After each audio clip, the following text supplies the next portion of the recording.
Hey, YouTube, I'm back. We're back with another sharing a six pack with Metalmadness66.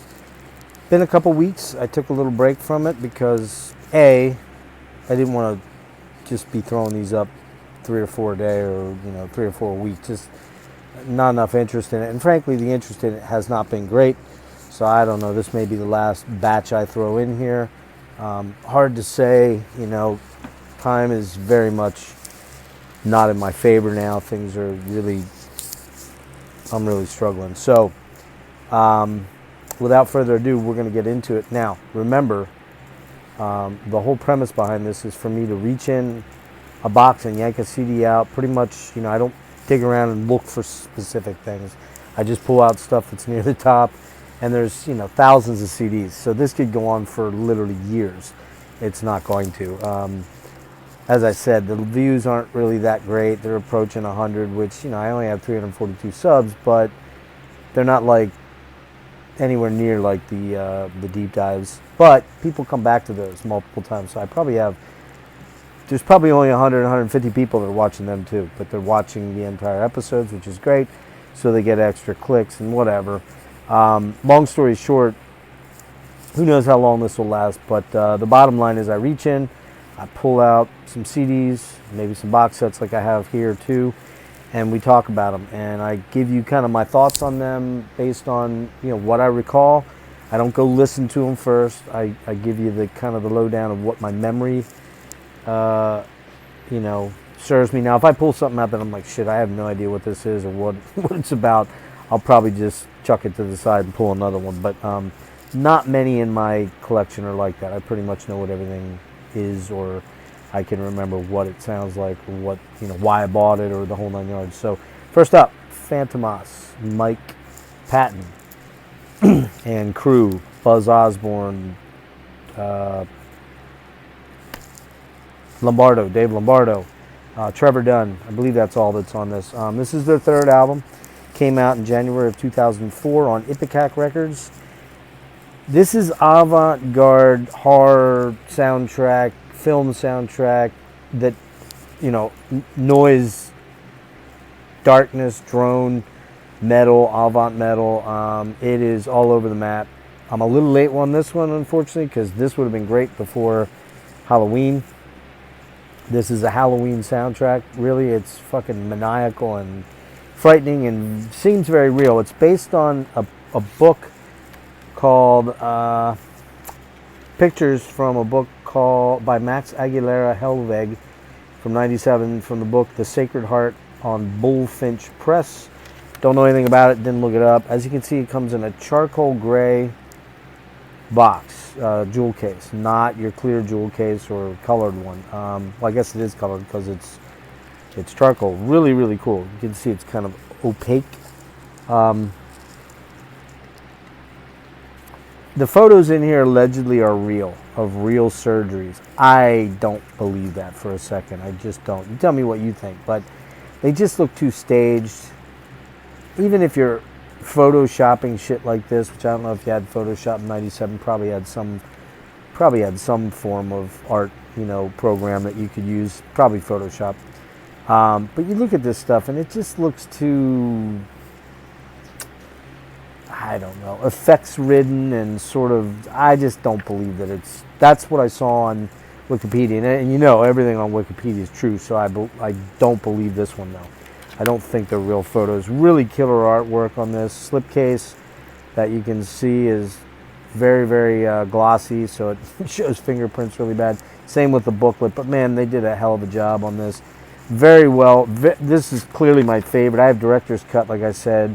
Don't have the first or third or last one, but I love this, man. But it's not throw in the CD player and drive around and listen to it type music. It's kind of head music that you need to sort of focus on. Fantomas, Delerium, Cordia. Next up on Portrait Records, 1995, Sade. Yeah, man. Yeah, I love Sade. What a voice. The Sweetest Taboo, Is It a Crime? Jezebel on here. Never As Good as the First Time. I have 3 of her CDs. I don't have the first one, which is crazy, Diamond Life, but I have this one. I have Love Deluxe, and I have a greatest hits, Jake. I love her voice, man. I love her band. They're smooth jazz, AOR, pop, but they're amazing. She's amazing. I heard she's gonna put a new album out soon. IEM, Steven Wilson project. He has 9 million of them. Really, really cool artwork by Carl Glover, I think, who's been a long-time collaborator with Steve.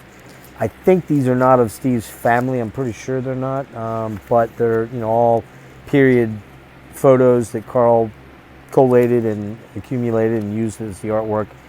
Krautrock, experimental, psychedelic, drone, dark ambient, all those things work here. Mostly the krautrock part, but it's not krautrocky like Noi or Can. It's just very experimental. You don't have that like in Noi. You have that a lot of repetition. You don't have that in this. It's fucking weird. It has Jeff Lee, Colin Edwin from Porcupine Tree, Mark Simmet, and Dave Anderson on it from 99 to 01. These are recordings that Steve put together. I will say that there's 5 untitled tracks on here. The last one is called Hammer, Dulcimer, and Mellotron Choir. It is so beautiful. It's something you would drift off to sleep to. It's amazing. Again, ethereal, experimental, krautrock, drone, psychedelic. It's fucking killer. IEM stands for Incredible Expanding Mindfuck. This has not been an ongoing project since this album, I believe, 2001. The other stuff he has, Bass Community, does his drone, dark ambient thing. He does regular, semi-regular releases. But this is the one that kind of stopped being a thing around the time that Porcupine Tree started to become Steve's main focus and breadwinning project. Comus, Song To Comus, the complete collection. I don't think it's complete anymore because I think they came out with an album 16, 17, 18, somewhere in that range. If you know Mike Walkerfeld, loves this band and got the name for My Arms, Your Hearse from a song on here called Drip Drip. This does have a solo track by Roger Wooten, the singer, and a previously unreleased track and a maxi single release. But this is basically their 2 albums that they had out, To Keep From Crying on Virgin and First Utterance on Dawn. Man, I don't even know how to explain this band. Psychedelic, avant-garde, acoustic, scary prog? I don't know, man. Like, they're hard to explain. The vocals are kind of a little bit of an acquired taste. Great history on them in here. I didn't read it. Again, this is coming from my I remember liking this album a lot once I got used to Roger's vocals. There is a female vocalist in it as well. I don't remember her name, but 2 CD edition. Came out on Sanctuary and Castle in 2005. Definitely something to check out. Weird, but very, very cool. Again, if Mike Ackerfeldt loves it, you should love it too. Anekdoten from Sweden. If you like King Crimson, you will love this album, man. Especially the first 2 King Crimson albums because it's loaded with mellotron and melodies. It's gorgeous. The keyboard player used to date Per Wiberg from Spiritual Beggars and Opeth. Candlemass as well. I saw him playing bass for Candlemass a couple years ago. Don't know what Pierre is up to these days. I know he had a solo album or 2, but I haven't checked in on him in a long time. But Anekdoten, they've got maybe 6 or 7 albums out. Very proggy, very progressive, very 70s, 60s, late 60s, early 70s oriented. If you like In the Court of the Crimson King or Wake of Poseidon from King Crimson, you'll probably love this. It is loaded with incredible mellotron moments. Great musicians on here, a lot of great guitar. The singer, Nicholas, I believe is his name, has a really cool voice. Great band. I have one other there's called Nucleus, I think it's called Nucleus. Last in the regular albums, we've got Thomas Koner. Oh, that came out in 1999 on Vertele is the name of the label that this came out on. I think all their stuff came out on that. It might be a self-issued thing. I'm not really sure. Last on the albums here, the regular CD pulls, Thomas Koner. I don't know how to pronounce it because it's German. I think it's Unerforchetes Gebiet. I don't know. Gebiet. I'm not a German-speaking person, so I'm sure I'll get corrected on that. Cool little digi. This came out in 2002 on Die Stade Records. This is to me, one of the monster dark ambient records of the early 2000s, when that genre kind of started to really develop from its inception on Tangerine Dream Zeit, which I think is the very first and best dark ambient album. But this is fucking great, man. I'm not sure how many albums he has out. He has a couple other ones. I have Daikan and one other one, Permafrost maybe. And I have I have the 4 and the box set of his work with Contact der Jungling. Again, don't know if I'm pronouncing that correctly. Dark ambient, electronica, but it's not like dance, rave electronica. It's super dark ambient, slow moving, head enveloping. It's definitely headphones music. It's fucking killer. This is probably the best one. What's really crazy is there you can see the sticker. I paid $18.98 for this back in 2001 when, quite frankly, stores were gouging the fuck out of people on CDs because the artist wasn't getting nearly any of that money. And I get it. This was an import. You couldn't have gotten it anywhere else but probably from Germany, so there's that. But I got this from the old Aquarius Records in San Francisco. Man, I spent a shitload of money on dark ambient and Boris albums and all kinds of crazy shit that I was into back then, which you'll probably see some of that soon. But Thomas Koner, it came out on picture disc first in 01 and then 2002 in that form. All right, so box sets, got 2 of them. In the Flat Field by Bauhaus, the Omnibus edition. I did do one on the Cult early on. I think it was the first one I did on an Omnibus. These are the expanded editions of albums by Beggar's Banquet. This came out, 4AD, I'm sorry, 4AD Beggar's Banquet. I don't know if they were tied in together, but this came out in 2009. You know, goth, dark, angular, alternative rock, not metal, but Bauhaus, one of my favorite bands, certainly probably my favorite goth band, if we don't count Typo, because Typo is more of a metal band or hard rock band. But anyways, there's the track listing, tons of singles and edits and outtakes on here, but then it's remastered, I believe. It's really cool. Comes with it, like the Cult one for Love, it comes with a killer book, which I probably read most of. It's got lyrics, the whole 9 yards in it, but I couldn't tell you what's in here anymore. It's that long ago.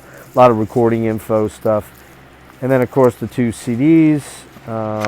There's a 3 CD edition of Mask by Bauhaus I did not pick up. I'm sure it's probably... And these are cool, man. They have the fucking, little sleeves in them. Mini Japanese sleeves. And then inside they've got the CD and the little baggie which protects it, which is really cool. And so there's the outtakes disc and the In the Flat Field disc. I love this album. Double Dare, In the Flat Field, God in an Alcove. Oh, man. Spy in the Cab, St. Vitus's Dance, Stigmata, Martyr. Man, so many good songs on this album. My favorite song on here, though, my favorite Bauhaus song, of course, is they have the version of...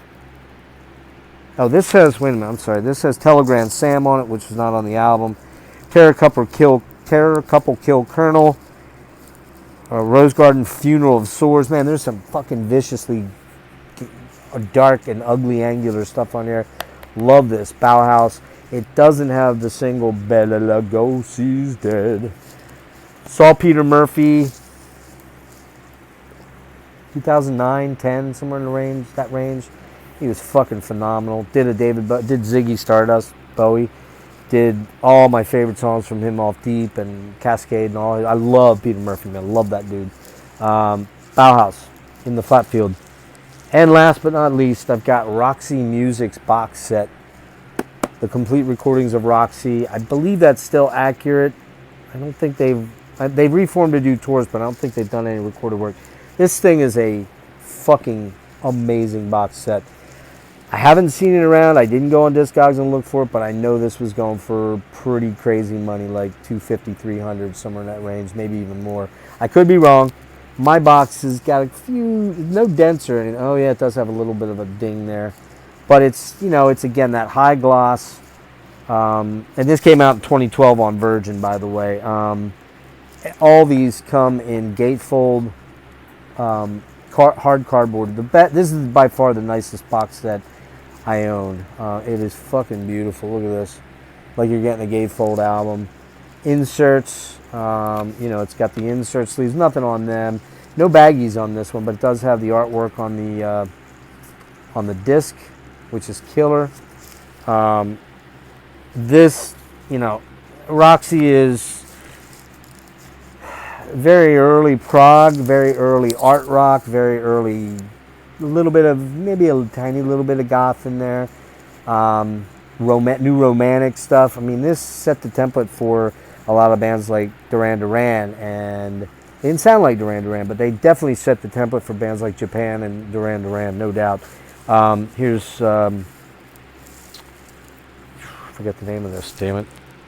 Oh, For Your Pleasure, duh. You know, again, beautiful gatefold in these incredible sleeves that are, you know, super hard cardboard. We're not talking like the BOC thing here. It's just absolutely amazing shit, and these are just unbelievably beautiful. I don't want to say this is my favorite album, but I love this album. It's their most popular album. I have a couple different editions of it. I have the SACD 5.1 version that I found for like 50 cents somewhere. I can't remember where. I walked into the store and I'm like, oh, yep, that's going on with me. Here's Siren. That girl used to date, I forget her name. She dated Mick Jagger. Jerry Hall, maybe. That's it, yeah. You know, she probably dated Brian Ferry, I'm sure, too. Big time model of the 70s and 80s. Country Life. I'm sorry, is this Country Life? Stranded. I'm sorry, Stranded. There is a two discs of B-sides and unreleased material that is just got some incredible material on that. Again, I hate touching these because I'm fucking them up. This is probably Roxy's worst album, but I really do like this one. It's got a cover of Midnight Hour. It's got Oh Yeah and Same Old Scene on it. And, oh man, Same Old Scene. What a song. If you listen to one Roxy music song, listen to Same Old Scene. Fucking amazing tune. What else is on here? 8 Miles High, that's a cover. Cover. Midnight Hour is a cover. Overused, great. Just amazing album. I'm not crazy about Manifesto either. That's not a great one. And last but not least, we had to have that on there. Oops. Boobies. Country Life. Great album, man. This has got the thrill of it all. Out of the Blue. If It Takes All Night. Great album. Roxy Music box set. This one, you know, somebody would have to approach me with a crazy ass offer on. No book or anything. That's the only downside to it. There's no booklet or anything. And these are flat transfers from what I understand. I think they remastered everything, but they're flat transfers, so they sound absolutely fucking pristine. Yeah. The complete studio recordings of Roxy Music. There you go. Incredible. And it's not closing for me. What the fuck? Yeah, this is weird. It's like it won't shut. Must be humidity in my room. Anyways, that's it for chapter 4 of the sharing a 6-pack with Metal Madness. It's actually an 8-pack now. I just wanted to say that, you know, if you dig any of these albums, let me know in the comments. You know, like, subscribe, blah, blah, blah, blah, blah. Whatever. But if you dig any of these albums or you check them out, please let me know in the comments. I'm interested to hear what you think of them. Like-minded, weirdo music fanatics. I love hearing that shit. So, you guys take it easy. I'm going to do a 5th chapter here once I charge my phone. And I'll probably drop that later. But you guys take it easy. See